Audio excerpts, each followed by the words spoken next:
Bonjour, me voilà en présence d'un compteur GPS de la famille des Garmin. Pour celui-ci, c'est le Edge 1030.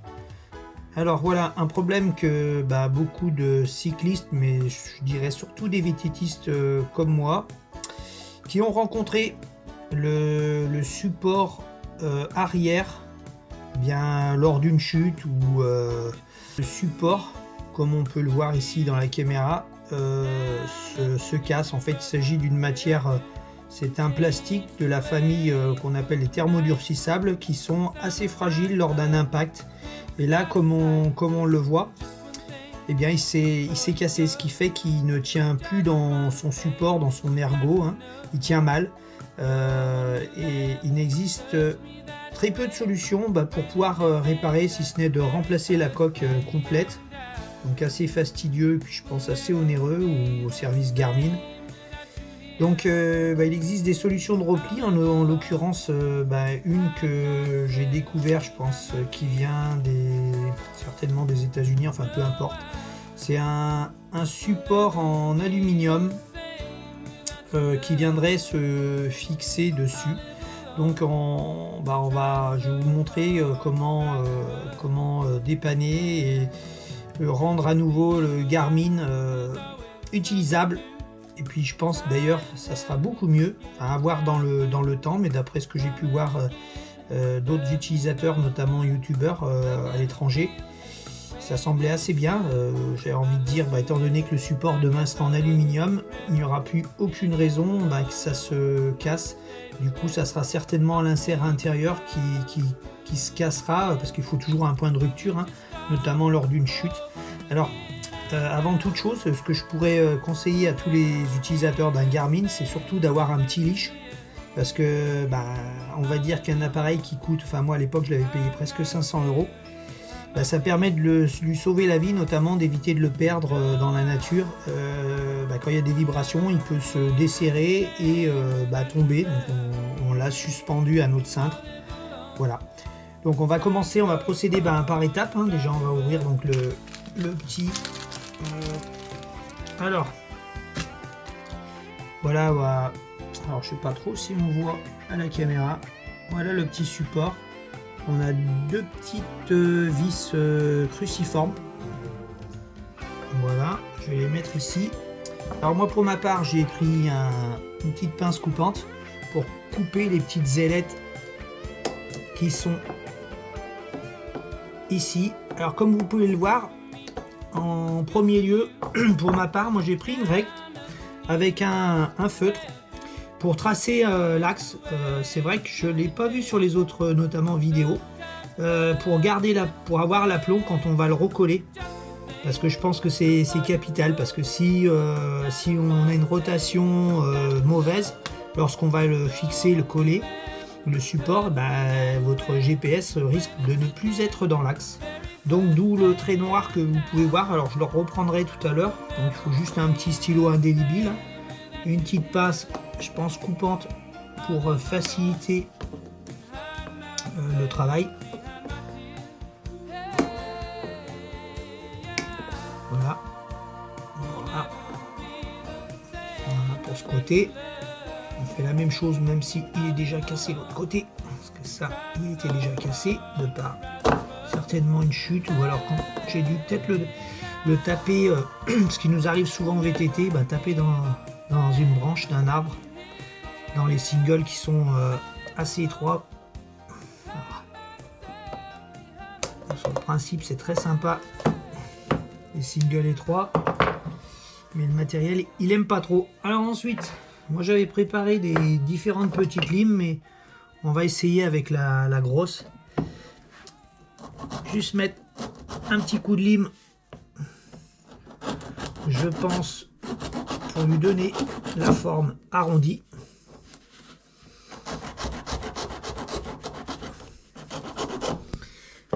En fait, ce que je vous ai pas montré, c'est qu'à l'intérieur, le support il est circulaire, hein. Il n'a pas d'empreinte, malheureusement. Donc il faut complètement limer le support de façon à ce que il s'insère, j'allais dire, alors Il y a un petit méplat ici également, je pense, qui nous permet de donner l'arrondi. Donc là, on voit que ben ça y est, hein, il n'y avait pas besoin de trop limer finalement. Donc, faut être honnête, j'ai pas fait grand chose. Hein. Comme vous pouvez le voir, là, je le fais avec vous en direct. Hein. Je suis pas un mécanicien professionnel. J'en profite pour le rendre le plus plat possible parce qu'on voit qu'il est asymétrique.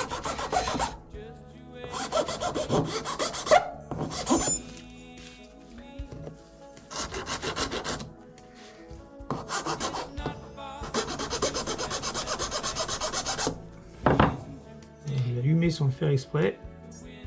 On va le rééteindre.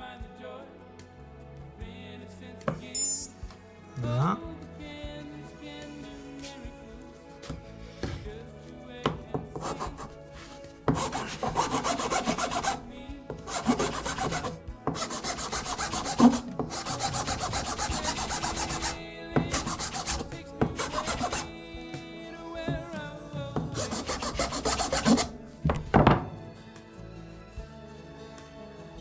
Ouais, ça a l'air pas trop mal à première vue.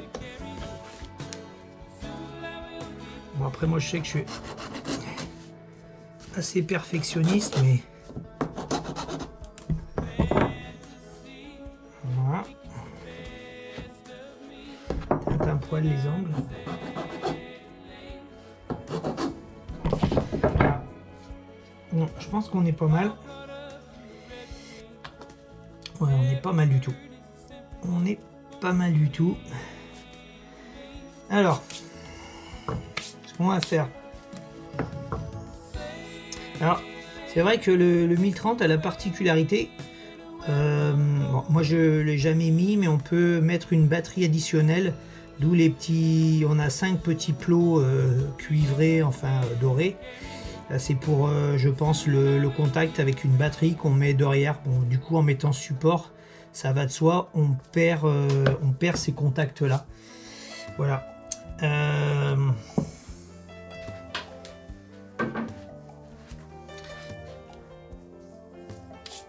Alors, ce que je vais faire maintenant, bah, je vais juste le nettoyer. Alors, ce que moi j'ai pris, hein, j'ai juste un petit décapant, une petite lingette.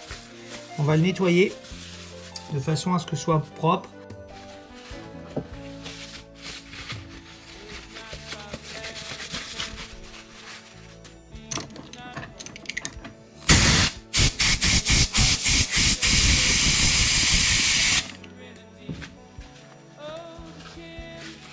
Bon, comme tout,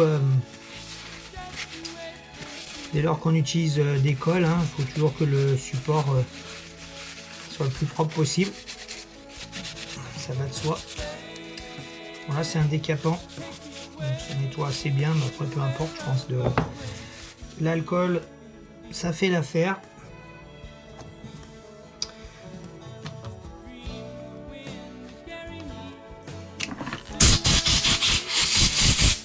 Voilà. C'est tout bon. Finalement, j'ai pas utilisé les petites limes, il n'y en a pas eu besoin. Je vais refaire pour ma part le petit trait parce que je trouve quand même que ça donne une bonne indication.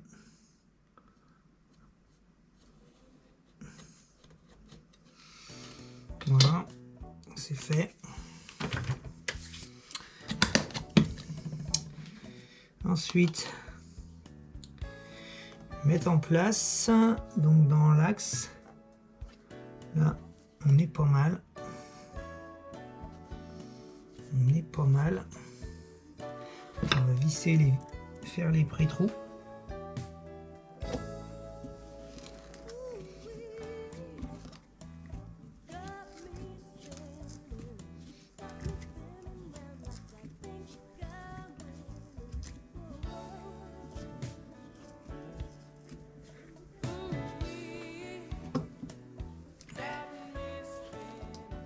Alors, faut quand même forcer, hein, visiblement.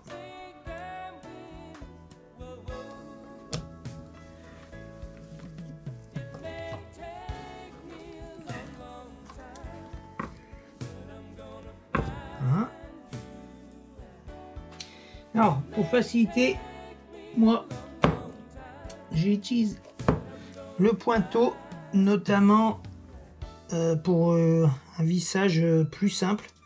Parce que je me suis rendu compte que c'est quand même assez dur pour pas détériorer le support Garmin. Hein. Voilà. On profite pour qu'il soit bien propre. Voilà. Donc, ce qu'on va maintenant procéder, ben, c'est au collage. Alors, je nettoie bien. Hein. Faut bien que, parce que on sait tous que la colle. Alors, je vais en mettre en périphérie. C'est une super glue, hein, il n'y a rien d'extraordinaire. Je pense que ça fera le travail. Je vais éviter de me mettre sur les doigts.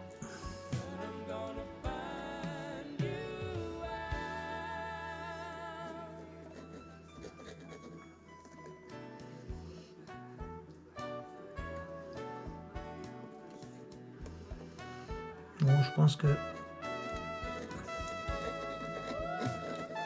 à mon avis, c'est bien d'être généreux. On ne va pas y revenir. Voilà, bon, j'ai peut-être un peu abusé pour ma part. Mais bon. Moi, ça bougera pas. Voilà. Je mets vite les vis avant que la colle, elle tire. Voilà.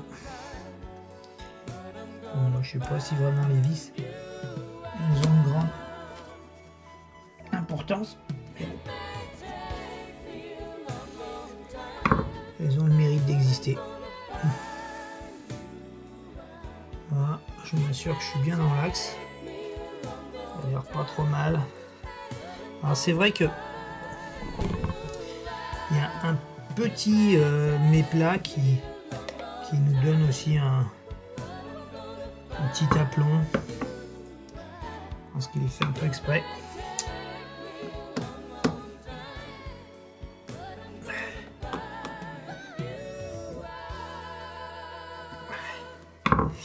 Voilà, ben, il n'y a plus qu'à attendre. Il n'y a plus qu'à attendre que ça sèche. Et c'est terminé. Donc en final, ben, je dirais les outils principaux, une petite pince coupante pour couper les ergots qui dépassent. Donc un petit pointeau pour refaire les petits trous. Un tournevis cruciforme, éventuellement une règle, un crayon pour tracer. Et une bonne lime à faire, ça fait le boulot. Hein. Et une bonne colle.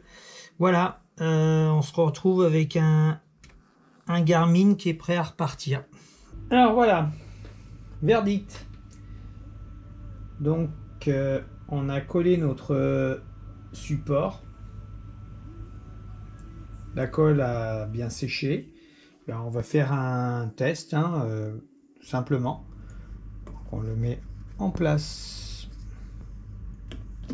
dessus, quart de tour. Et voilà, très bien. Première vue, c'est nickel.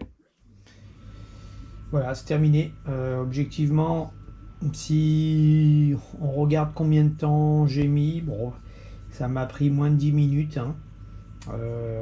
Voilà, plus le temps de séchage. C'est pas un gros boulot et bah, ça permet de sauver un GPS qui accessoirement coûte quand même assez cher.